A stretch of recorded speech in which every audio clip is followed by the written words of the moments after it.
ওই দিন আমি একটা বৃদ্ধাশ্রমে গিয়েছিলাম। একটা বৃদ্ধাশ্রমে একটা মা লিখেছে দেয়ালে যে বাবা এবার ঈদে তোর বাড়িতে আমাকে একটু নিবি, বাবা এবার ঈদে তোর বাড়িতে আমাকে একটু নিবি। কত ভয়ঙ্কর একটা বাক্য ব্যবহার করেছে, এবার ঈদে তোর বাড়িতে আমাকে একটু নিবি। যে মা বাবা বলা, মেডিকেল সায়েন্স বলে একটা মানুষ সর্বোচ্চ ব্যথা সহ্য করতে পারে 45 ইউনিট। তার চেয়ে বেশি ব্যথা হলে মানুষ হয়তো বেহুশ হয়ে যায়, না হলে মারা যায়।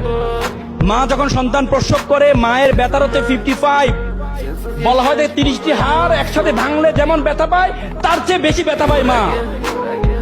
সে মাকে তোমরা বৃদ্ধাশ্রমে রেখে আসছো, সে বাবাকে তোমরা আনস্মার্ট বলো। বাবা তোমার স্বাধীনতা খর্ব করছে।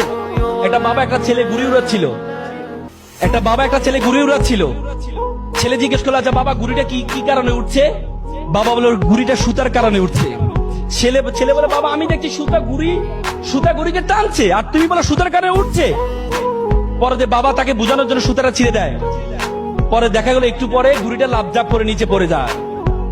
বাবা বলে দেখো তোমার অনেক সময় আমাদের বিভিন্ন হস্তক্ষেপ তোমার কাছে মনে হয় তোমার স্বাধীনতা খর্ব, কিন্তু আমার এই টান যদি না থাকে তাহলে তোমার জীবনের ঘুড়িও কখনো উড়বে না, উড়বে না, উড়বে না।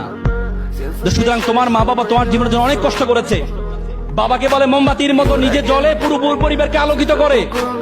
বাবাকে বলো গরম টিনের মতো, যে টিন সকল গরম নিজে সহ্য করে, নিচে সন্তান পরিবারকে সুন্দর করার জন্য পুরো জীবনটা শেষ করে দেয়।